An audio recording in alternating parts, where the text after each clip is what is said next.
pertama yang dimana judulnya Suprastruktur dan Infrastruktur Politik di Indonesia. Suprastruktur dan infrastruktur ada hubungannya dengan demokrasi. Demokrasi atau lengkapnya sistem pemerintahan demokrasi berkaitan dengan faktor-faktor seperti adanya sistem perwakilan, adanya pemilihan umum secara berkala, adanya keterbukaan dan adanya pengawasan sosial dari rakyat untuk masyarakat. Sistem perwakilan dan juga sistem pengawasan yang dilakukan oleh masyarakat akan kurang berfungsi jika berlangsung dalam suasana atau lingkungan tanpa keseimbangan antara suprastruktur dengan infrastruktur. Demikian pula penyelenggaraan pemilihan umum dan pengembangan kondisi keterbukaan akan kurang mampu memberikan hasil sebagaimana yang diharapkan. Jika belum disertai terdapatnya kondisi cukup seimbang dan saling mengisi antara suprastruktur dan infrastruktur, demokrasi dapat dikatakan sebagai pemerintahan dari bawah, pemerintahan dari rakyat, oleh rakyat, dan untuk rakyat. Bahkan infrastruktur ditempatkan pada posisi yang mampu memengaruhi apa yang dilaksanakan oleh lembaga-lembaga suprastruktur, termasuk pula untuk bersama-sama ikut bertanggung jawab atas kebijakan-kebijakan ditetapkan oleh suprastruktur.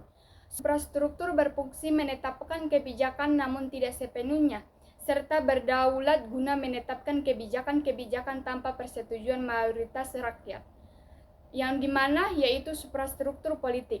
Suprastruktur politik yaitu struktur politik pemerintahan yang berkaitan dengan lembaga-lembaga negara yang ada serta hubungannya kekuasaan antara lembaga satu dengan yang lainnya. Peranan politik sangatlah penting dalam memengaruhi kebijakan politik. Adalah sekelompok warga negara yang terorganisir wakil-wakil yang duduk dalam lembaga legislatif seperti DPR dan DPRD dan lembaga eksekutif di pusat maupun di daerah. Yang kedua, infrastruktur politik. Infrastruktur politik yaitu suasana kehidupan politik rakyat yang berhubungan dengan kehidupan lembaga-lembaga kemasyarakatan. Di sini saya akan menjelaskan tentang lembaga-lembaga negara Republik Indonesia menurut Undang-Undang Dasar Negara Republik Indonesia tahun 1945. Menurut Kamus Hukum, lembaga adalah badan atau organisasi yang bertujuan untuk melakukan suatu penyelidikan keilmuan atau melakukan suatu usaha. Sebagai negara demokrasi, pemerintahan Indonesia menerapkan teori trias politika. Trias politika adalah pembagian kekuasaan pemerintahan menjadi 3 bidang yang memiliki kedudukan sejajar. Ketiga bidang tersebut yaitu yang pertama legislatif, bertugas membuat undang-undang. Bidang legislatif adalah Dewan Perwakilan Rakyat, dan yang kedua Badan Eksekutif, bertugas menerapkan atau melaksanakan undang-undang. Bidang eksekutif adalah Presiden dan Wakil Presiden. Yang ketiga yudikatif, bertugas mempertahankan pelaksanaan undang-undang. Adapun unsur yudikatif terdiri atas Mahkamah Agung dan Mahkamah Konstitusi. Adapun lembaga-lembaga negara Republik Indonesia menurut Undang-Undang Dasar Negara Republik Indonesia tahun 1945 adalah yang pertama MPR. Perannya adalah mengubah dan menetapkan undang-undang dasar, melantik presiden dan wakil presiden, serta memberhentikan presiden dan wakil presiden dalam masa jabatannya menurut Undang-Undang Dasar. MPR terdiri dari anggota DPR dan anggota DPD. Yang kedua, Dewan Perwakilan Rakyat.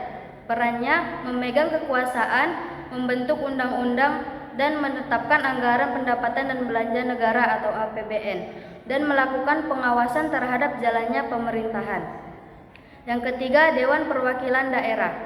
Perannya adalah mengajukan rancangan undang-undang yang berkaitan dengan otonomi daerah, hubungan pusat dan daerah, pembentukan dan pemekaran serta penggabungan daerah, pengelolaan sumber daya alam dan sumber daya ekonomi lainnya, serta yang berkaitan dengan perimbangan keuangan pusat dan daerah kepada DPR. DPD juga ikut membahas dan mengawasi pelaksanaan undang-undang tersebut. Yang keempat, Presiden dan Wakil Presiden.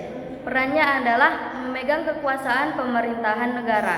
Presiden dibantu oleh menteri-menteri negara dalam menjalankan tugasnya.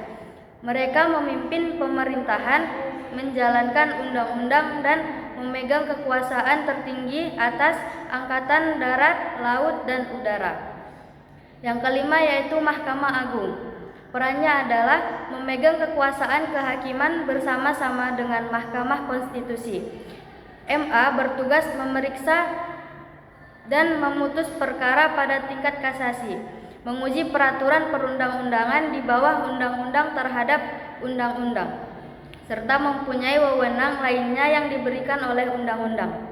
Yang keenam adalah Mahkamah Konstitusi.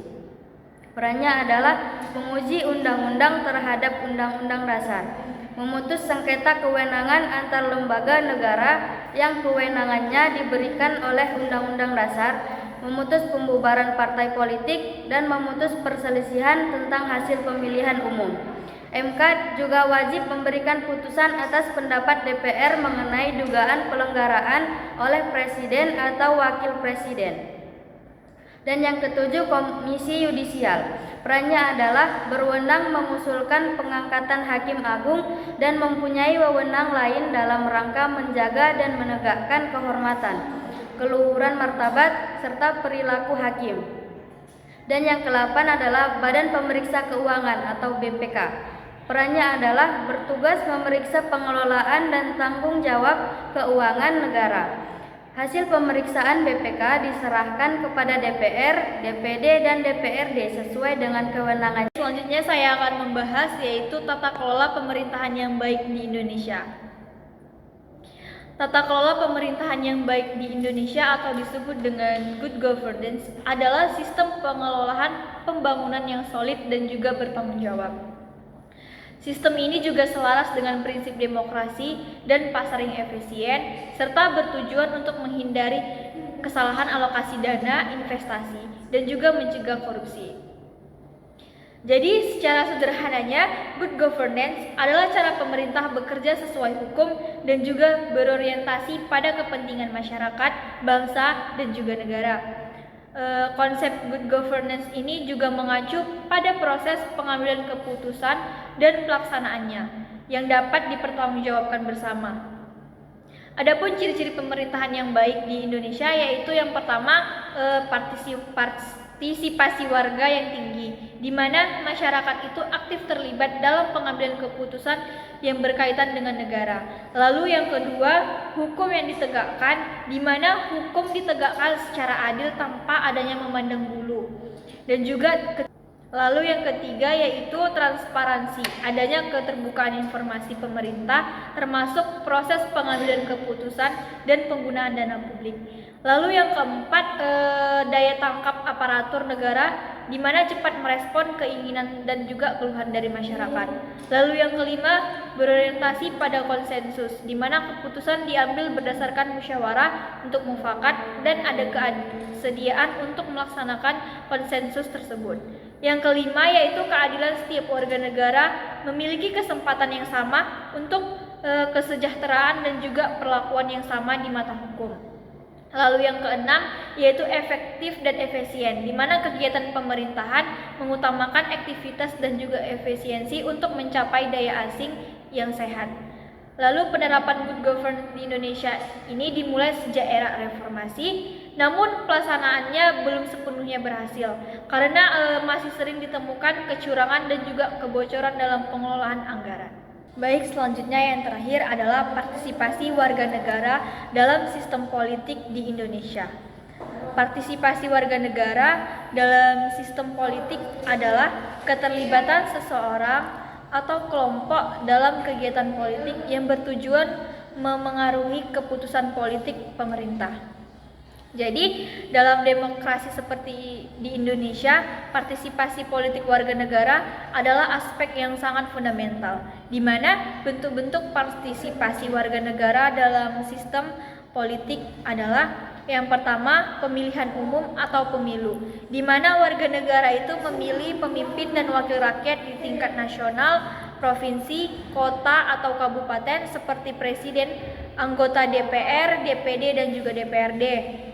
Lalu yang kedua adalah pemilihan kepala daerah atau pilkada, di mana warga negara itu memilih gubernur, bupati, dan juga wali kota di tingkat daerah masing-masing. Lalu yang ketiga adalah demonstrasi dan aksi massa warga, di mana warga mengaspirasikan atau kritik terhadap kebijakan pemerintah ataupun tidak dapat dilakukan sesuai aturan ataupun tidak sesuai dengan aturan. Yang keempat, partisipasi dalam organisasi masyarakat, di mana menjadi anggota partai politik ataupun kelompok yang kepentingan. Yang kelima, memberikan kritik dan juga masukan melalui berbagai media, termasuk media sosial. Dan yang keenam adalah berkomunikasi dengan pejabat pemerintah untuk menyesuaikan kebijakan publik. Yang ketujuh, menggunakan hak pilih dalam pemilu dan juga pilkada. Yang kedelapan, menaati peraturan pemerintah. Ini adalah bentuk partisipasi yang pasif.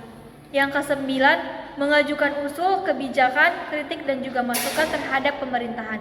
Yang kesepuluh, membayar pajak. Ini merupakan salah satu kegiatan partisipasi aktif. Jadi, partisipasi politik dapat terjadi di berbagai lingkungan seperti keluarga, sekolah dan juga masyarakat. Tingkat partisipasi ini dipengaruhi oleh kesadaran politik, kepercayaan politik dan juga pendidikan politik, sosialisasi politik.